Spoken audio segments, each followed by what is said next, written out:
So that song is actually my experience with grace. Some of you who have known me for, 2 minutes or so may have come to the conclusion that I can be a little bit of a control freak. Perfectionist. A little bit, tiny little bit. All I have to say to you is I'm so much better than I used to be. Just be glad you didn't know me 20 years ago. But my experience is the more I try to make things happen the way I want them to happen, the more exhausted I get, the harder I am on the people around me, and the less likely I am to be happy with whatever the result is, no matter how good. And when I say, I express this desire, I want this, I want it to turn out well, I want it to be good, I want to be happy, I want to be grateful, and make room for grace to happen, then the things that unfold are much more, as it says in the song, I would have sold myself short if I'd gotten everything I asked for. Instead, I got what I needed, and more than that. More than that. If I'd gotten what I asked for, I wouldn't be standing right here, because I never asked. I want to be a minister. That was wasn't even on my radar for the first 45 years of my life. It wasn't even on my radar. And then suddenly it got on my radar, but I was living in surrender. I was living in surrender. I was in a job that I knew I couldn't stay with because things were not good there. They were not healthy. The people that I was working with were not healthy, and what we were to do, what I was being asked to do was healthy for me and for the people I was working with, but it put me standing in a place that didn't feel healthy, if that makes any sense. And so I began to pray this prayer. If it's time for me to leave, make me aware and help me let go. Time for me to leave here, make me aware. Don't let me keep ignoring it and staying in denial, because I'm really good at that. And then help me let go, because I had spent more than half my life in that job. I didn't really know how to be without that job. But it wasn't until I left that job that my mind and my heart opened up, and I realized what I really came here to be. What I really came here to be. And since that time, everything has been so smooth and easy and 100% happy at all moments. Not at all. As a matter of fact, the year after I said that, the year after I finally released that job that I was in, and my husband told me, hey, babe, this is time for you to concentrate on your music. You know, I'm making enough money at the business. You've never had the time to just concentrate on your music. You do that. I'll take care of everything else. Everything's good. Everything's fine. And within the next year,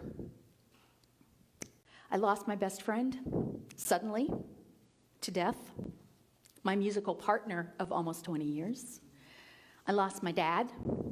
My mom was diagnosed with dementia. And then this great job, this great business that my husband and I had built from the ground up and invited a partner into, one day the partner came and said, I don't want to work with you anymore. I want you out. So then neither of us had a job. And no mommy and daddy to run to, and no best friend to make music with, and life was really, really scary. It was really, really scary. And it was scary for Bob. Bob is Mr. Sunshine. So that's the reason I get to be Mrs. Rain as much as I want to, because I have Mr. Sunshine living in the house. When Bob's sun doesn't shine, it gets really gloomy at our house. And so here's what I did.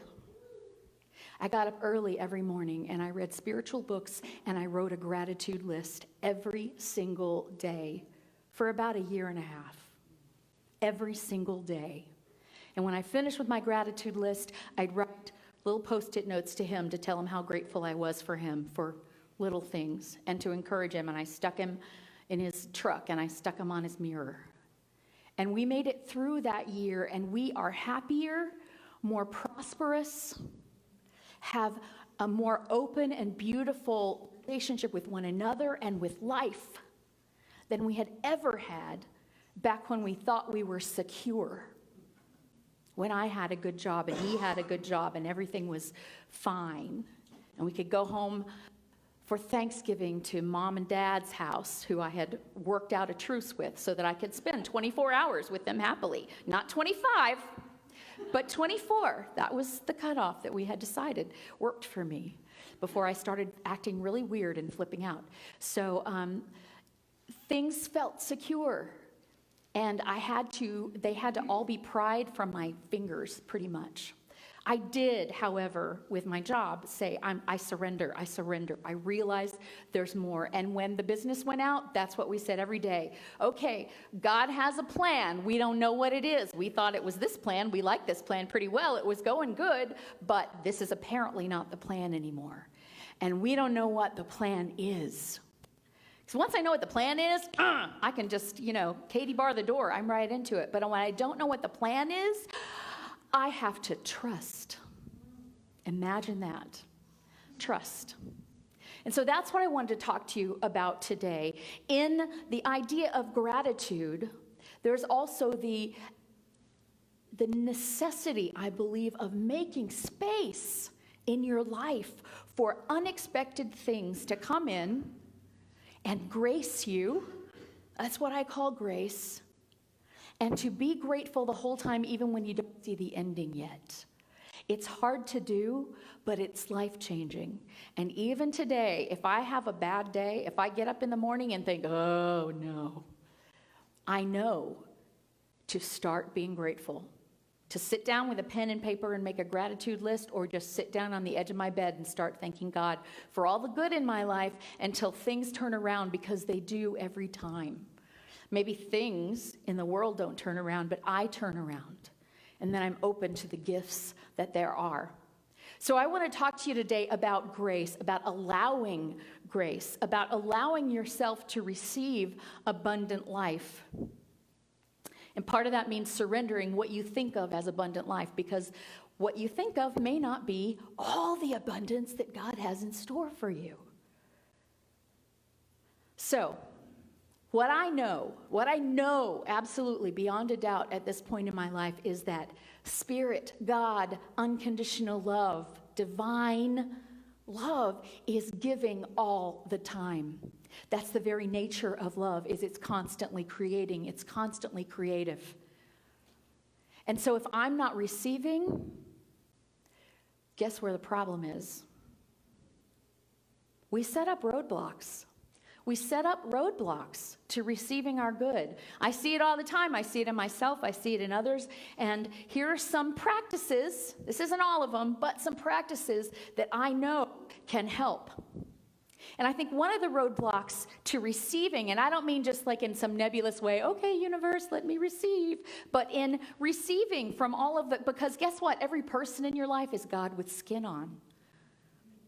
So if you're not receiving from the people in your life, are you possibly blocking that in some way?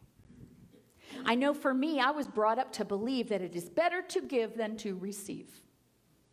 Now, it was never explained to me how anybody was supposed to receive if we were all giving. It is not better to give than to receive. Giving and receiving must be in balance all the time. There's no place for the giving to go if someone's not receiving. And if you've ever tried to give gifts to someone who will not accept them, whether it's the gift of your love, the gift of your company, the gift of something wrapped in paper, the gift of you picking up the check, or the gift of you giving them a compliment, you know how frustrating it is to try to give to someone who will not receive. Well, guess what? We are that. So the first thing is we have to stop thinking about ourselves as takers when we receive. There are people in life who take and take and take and don't give. But if you're afraid you might be that, that's pretty much the proof that you're not. Right? Takers take without gratitude. They're never satisfied. It's never enough. It's an empty hole that they're trying to fill. And usually takers are asking for it all the time. They're not waiting for something to just graciously show up to their door. And even then, If you know a taker, that's calling for love. That's a call for love, always. When it doesn't look like love, it's a call for love. But when you are given gifts and refuse them, like, no, I got it. Do you ever refuse to let someone buy you lunch? Good for you. Do you ever refuse a compliment? Oh, no, this whole thing, I've gained 10 pounds. No, you're wrong. I know you're trying to be nice to me, but you're wrong. Have you ever done that? Have you ever refused help? Here, let me help you with that. No, I got it. I recognize that because I do that. But I tell you what, the last few years I have made a concerted effort to say yes to help. And it does make life easier when you allow other people to help. What you have to give up is the control of wanting them to help in exactly the way you want them to help. So there is that. And every time you do that, every time you relinquish control, even a smidgen, every time you open yourself to surrender, you are allowing more grace into your life. I'm living proof of that. I believe it with every fiber of my being.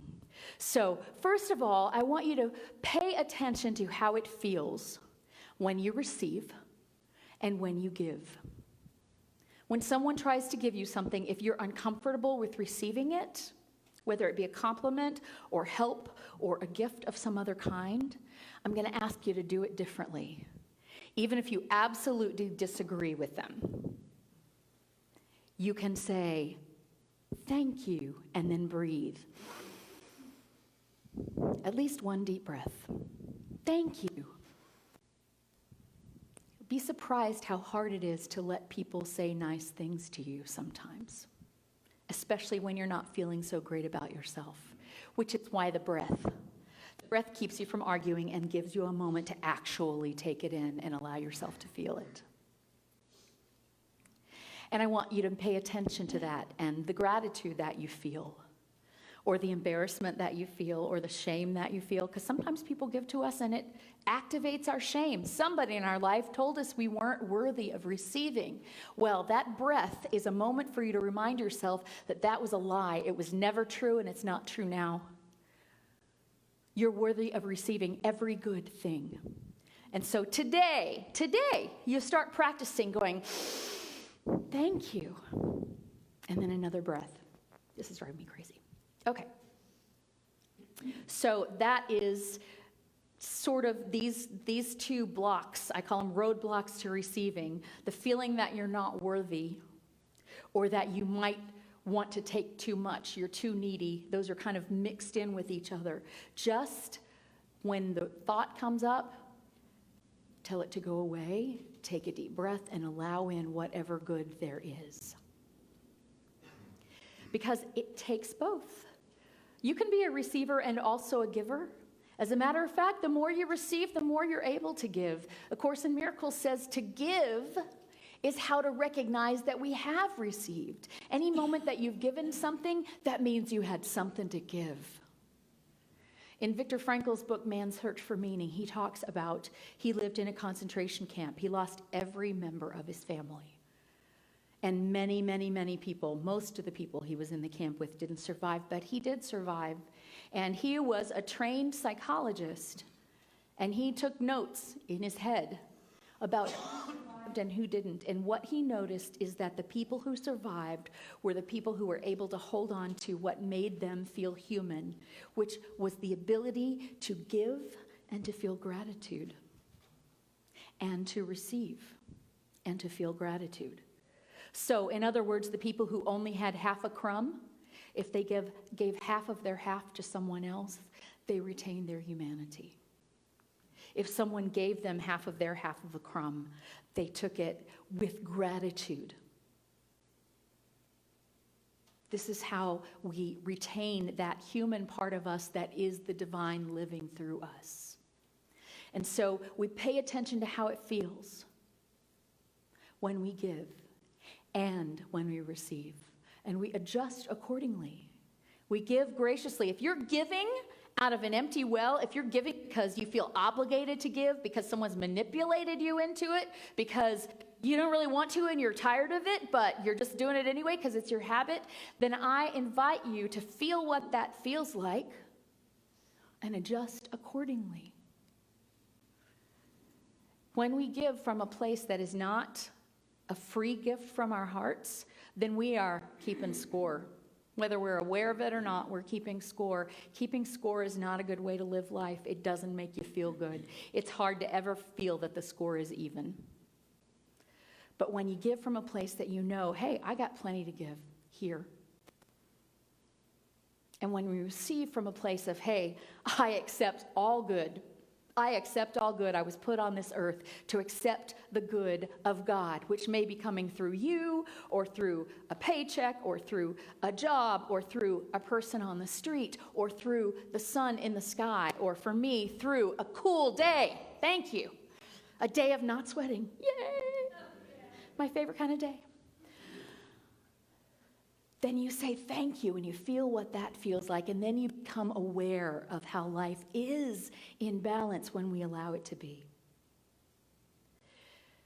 When we think we don't deserve, I want to bring you to Paul in 2 Corinthians, who says about some fault he had in him, right? We think, well, I'm not a good enough person, or I didn't meditate enough, or I haven't prayed this week, or for some reason we don't even have to know the reason we don't feel good enough. It was possibly something that was implanted into us when we were very young, and somehow we've unconsciously agreed with it. We don't have to agree with it anymore. And I love this quote from Paul in 2 Corinthians. He says, 3 times I pleaded with the Lord about this, that it should leave me. He doesn't say what the fault is, but he's talking about something he does that he doesn't want to do. He said, what I do, I don't want to do. And what I don't want to do, that's what I do. And 3 times I pleaded with the Lord about this, that it should leave me. But he said to me, my grace is sufficient for you, for my power is made perfect in weakness. Think about that for a minute.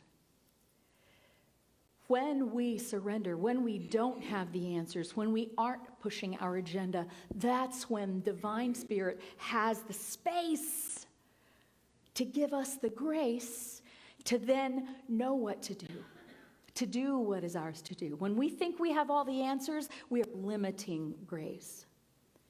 But there's nothing you can do that will drive you away from the love that is yours for the taking from birth through eternity.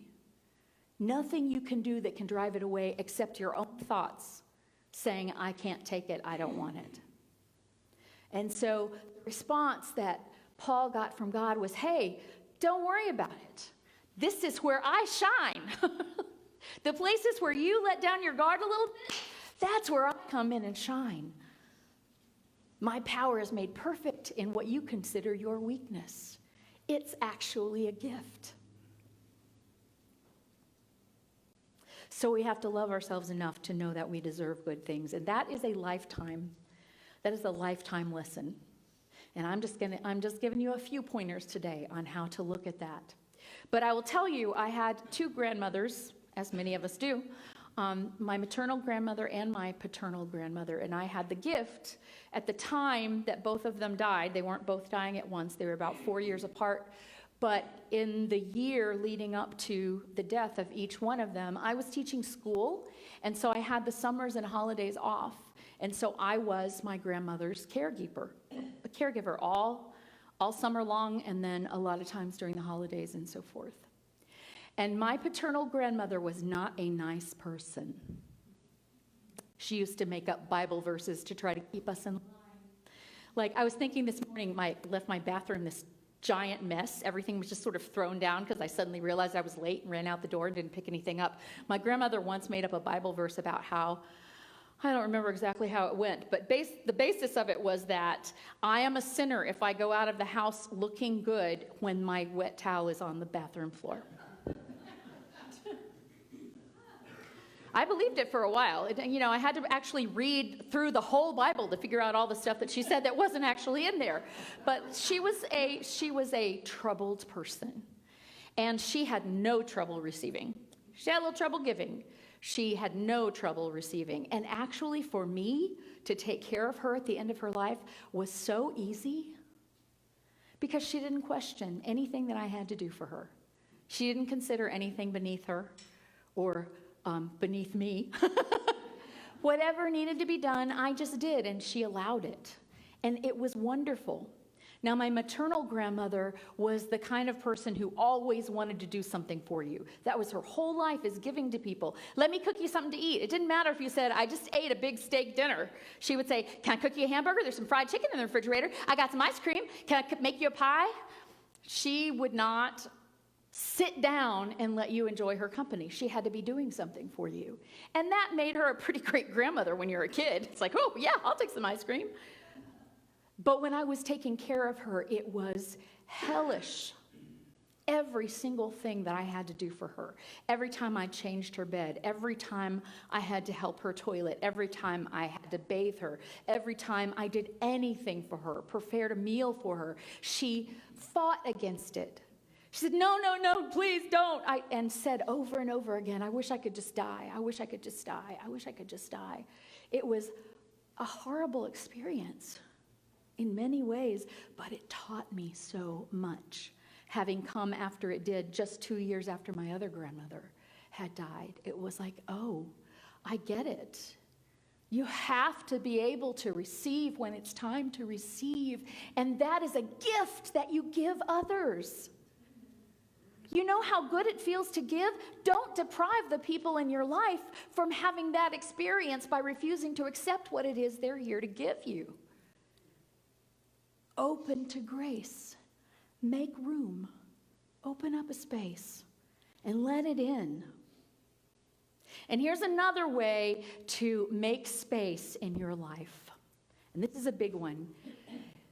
You have to clear out your attachment to what is in order to receive what is to come. You may have to let go of your security in how things are now in order to open yourself up to greater riches that are to come. You may have to give up your idea of what your good is in order to allow the good that is really yours to happen. And I like to say it this way: don't get so focused on the bus to Galveston that you miss the plane to Hawaii. Right? Pay attention to what it is that you really want. Because is it a week in Galveston, or is it a week of rest by the ocean? Or is it just a week of rest? Because you might get carried to the top of a mountain. You never know. But when you go, this is what my good is, I'm writing it down. I know this is against a lot of New Thought teaching. I'm making a treasure map of it. This is exactly what it looks like, and it's going to come by this date. It may. And you may have missed something much greater that was in store for you had you been able to be open to accept it. And I stand here today as a very wealthy person, wealthy in every way that I can think of, in love, in friendship, in creativity, in being able to do things I enjoy, in family, and in material good. I do not worry anymore about money, and I don't think I ever will again. And it's not, my worry about money went away before I had money. Does that make sense? I began to trust that I would always be taken care of, and I didn't have to focus so much on the details. Instead, I focused on what is mine to do. And when I am thoroughly involved in what is mine to do, I am taken care of. That's the way God works. That's the way God works. I can't give away enough to have less than I need. Just not possible. And I grew up in a church that said, oh, if you are, literally, there's a Bible verse where Jesus says it is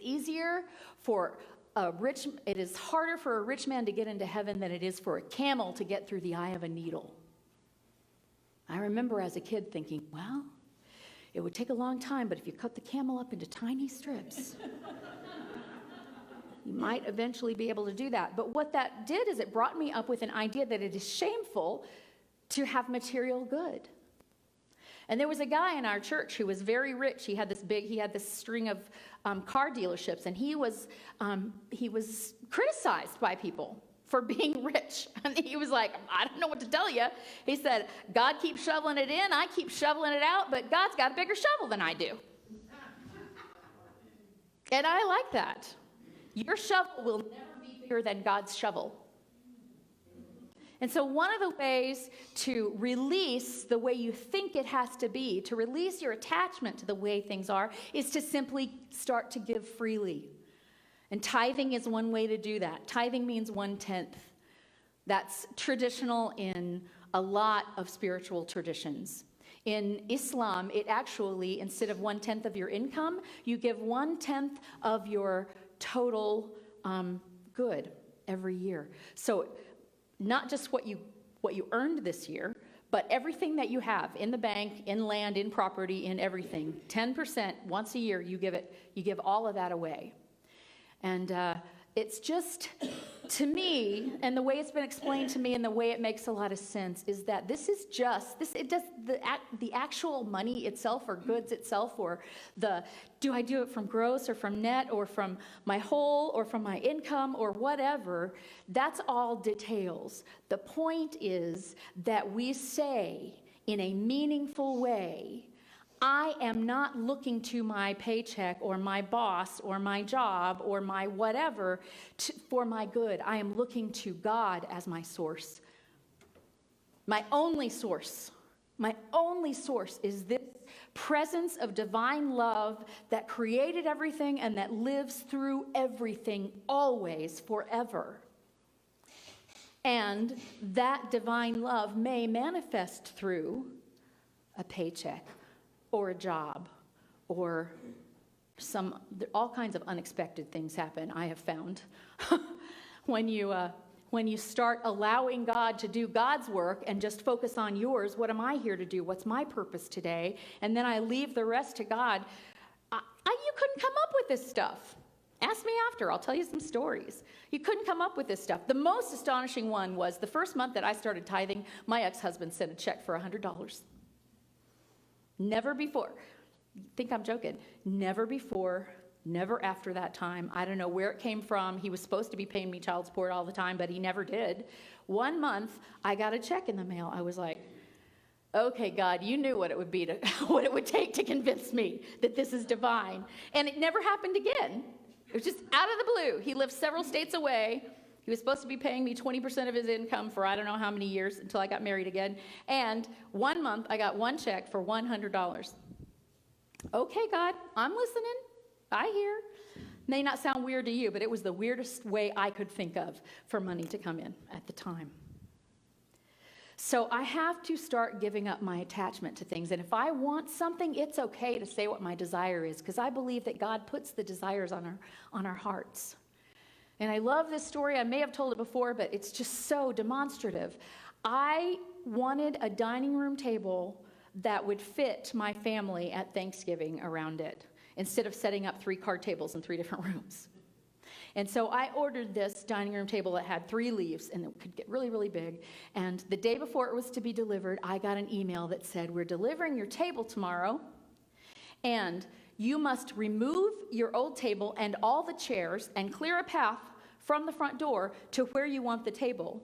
Otherwise, we will not deliver the table. Even if we get to your house and we have the table, if you don't have a space cleared for it, you're not going to get it. And we're going to charge you the delivery fee anyway. What are you holding on to that is not making a space for what you want in your life? What are you afraid to let go of? Because I tell you, these days, if I decide that I need some new clothes, the first thing that I do is go into my closet and take out a bunch of stuff that I realize I haven't worn, and I take it to Goodwill where someone can get some use out of it. Then I go shopping. Make some space, literally make some space. And we also have to make space in our ideas, in our idea of this is the only way that this can happen. This is the only way that this can happen. I want to be a singer, and the only way that this can happen is for me to win this contest. Well, then I go with all of that angst, and I don't win that contest. What does that mean? I can't be a singer. There are a million ways to be a singer. There are a million ways to be a singer. The first way is just to sing, right? But when you put all your apples in one basket, you can convince yourself that there is no good for you. And it's not true. So we start recognizing ahead of time, okay, yeah, I would like that, or whatever God has for me that's even better than I can imagine. It's okay to ask for things, and it's okay to receive them graciously and gratefully. But we don't get so caught up in our idea of what it must look like that we limit ourselves. So we're flexible in our dialogue with God, even in our dreams, even in what we want. And here's the last thing. Judgment limits us. When we judge things, this is good, this is bad. This is good, this is bad. You know what? You don't know what's good or bad. It was bad when I lost the job that I loved for 24 years. And it was the best thing that ever happened to me. Yes, I had to endure several months without income. Yes, I was afraid. I was scared. I cried a lot. I didn't know what was next. But I did know something was next. Just didn't know what yet. I didn't feel good right away. So it doesn't always feel good right away. But when you can develop a trust that there is something, and it's going to be something good. Good or for my good. Always. Because if it's for your good, it's good. As the Dalai Lama and I guess it was the Bishop Christian Reindl Stahl or something like that I just read that from, that said that, it's either something that's obviously good or it's a challenge that we are to rise to. And in rising to that challenge, we learn things about ourselves that we never knew. We give gifts to others that we never knew we were capable of giving, because that's the way grace works. That's the way God works. And I was told as a child that grace was unmerited favors, that was the definition. And I was told that meant that's the stuff God gives you even though you don't deserve it. That was very much the connotation. What I know today is grace is the stuff that creative, divine, unconditionally loving presence in my life gives me that I don't have to earn. I've earned it simply by being here, by being a creation of that Creator. And that is true of every single one of us. We don't have to earn it. So I'm going to ask you, we're going to do a meditation, but I'm going to ask you just to be thinking about this. Force yourself to graciously receive anything that's given to you. Whether it's a compliment and you don't agree with it, just say, thank you. If it's a gift you don't think you want, thank you. And then use your gifts. Use your treasures and your talents. Use what you have. Use it or lose it. Use what you have. Because then the universe will know, here's somebody who knows how to receive. And here's how, and then the things come, more things come. Accept offers of help. Do your work in knowing your worth, which means that every time the thought comes up that I'm not good enough, however that thought looks, you're not pretty enough, you're not smart enough, you're too lazy, you're too old, you're too young, you're too whatever. Anytime that thought crosses your mind, don't let it sit there. Say, no, actually, I am a divine child of a loving God. Don't let it sit there. Don't let that thought work on you. I am a divine child of a loving God. And say it to yourself until you begin to believe it, until it has as much power as those other voices that have rung in your head from who knows who said at what time in your life. Don't fall in love with how your goals should look, but do hold your goals alive with lots of space around them for grace to happen. Accept life as it is and stop complaining. It's not easy to receive when you're complaining all the time. Do you like to give stuff to people who are just complaining? It doesn't feel very good. So stop complaining. Because you never know if what you're complaining about is going to be your very, very best challenge that's going to make you learn and grow, something that you didn't want to learn, but you'll be grateful after you have. And appreciate and enjoy all that you already have. That is gratitude. That is gratitude. Here's what I have. I have all of the things in my life today, all the people in my life today, all the love in my life today, all the time in my life today, and everything that God has in store for me that I haven't thought up yet. And I can give thanks for that in advance. Thank you, God, for the gifts that I know I will receive today through grace. I know it's an old-fashioned word. It sounds like a religious word. I invite you to use that word differently, perhaps, from how it's been used on you before. Gifts for free and for fun, just because you are so beloved. Say yes to grace and be thankful.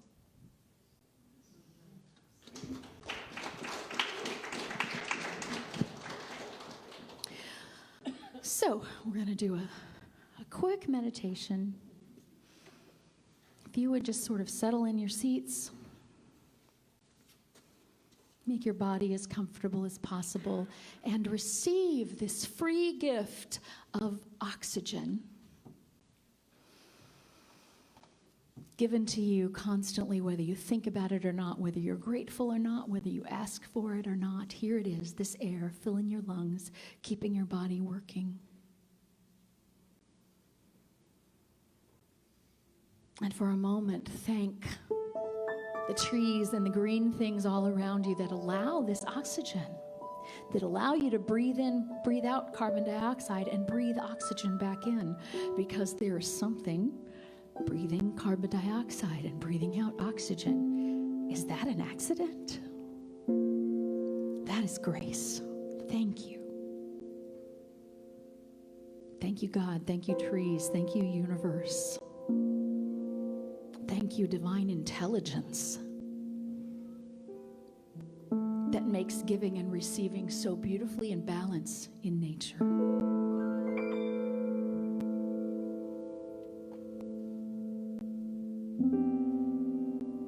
And then I invite into this space of simply sitting and breathing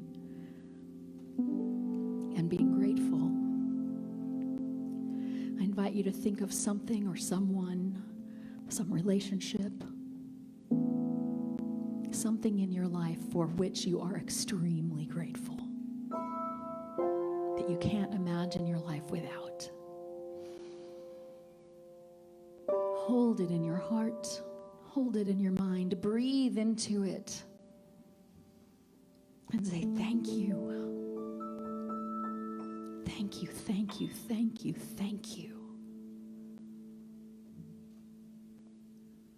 For this priceless gift beyond anything I could have thought of for myself.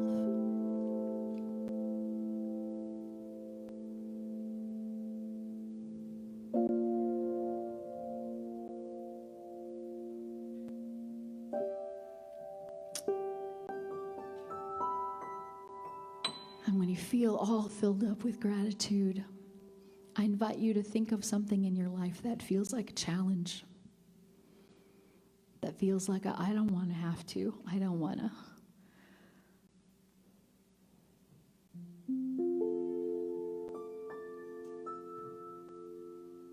And say, thank you for what it is you have come to teach me, even if I haven't figured it out yet.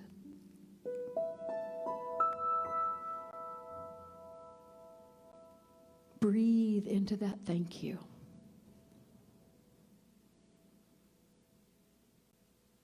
And know that beyond whatever it is that doesn't feel good about this challenge, when you breathe that thank you, you create space. Breathe in again and create more space.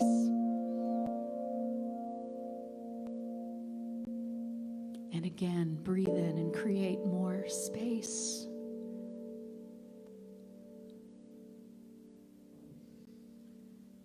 And within that space is, I don't know yet, but I will know.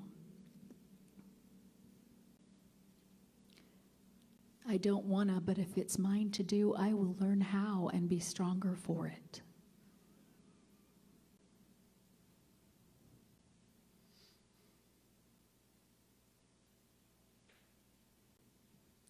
Or on the other side of this, God has such great gifts for me that I cannot yet imagine, but I'm going to open up the space of imagination and allow it to have its way within me.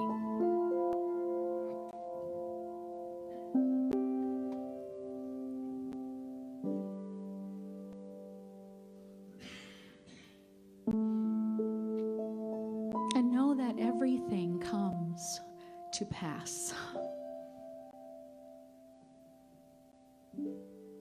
Just as the breath, we can't hold on. We have to let it go. Which what we can do because of the promise that there is another breath waiting for us.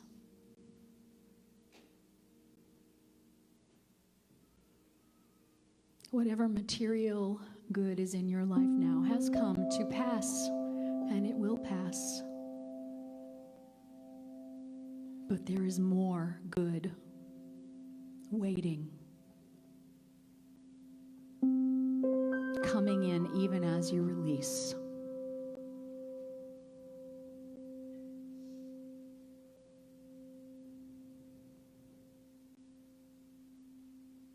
Whatever has come, say to yourself, this is for my good. I open myself to receive the good of it, even if I don't know what it is yet.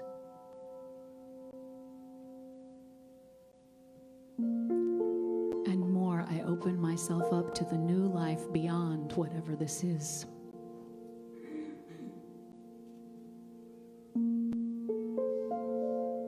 Because our spirits are placed firmly in eternity, and there is always a beyond.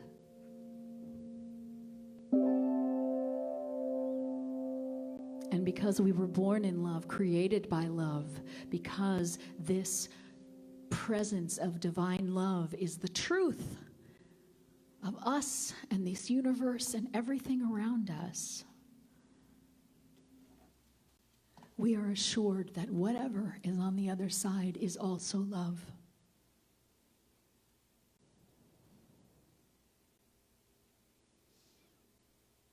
And we are worthy of that love.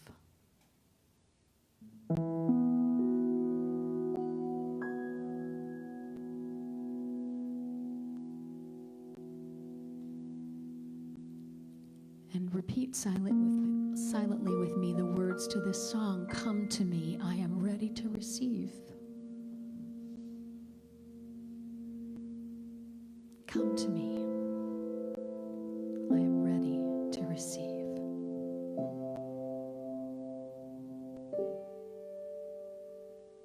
Come to me, I am ready to receive. Come to me, I am ready to receive love in all its many forms. Love.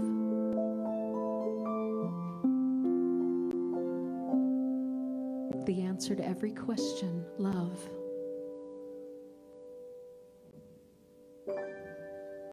The truth of who we are in this moment, love. And so it is. Amen.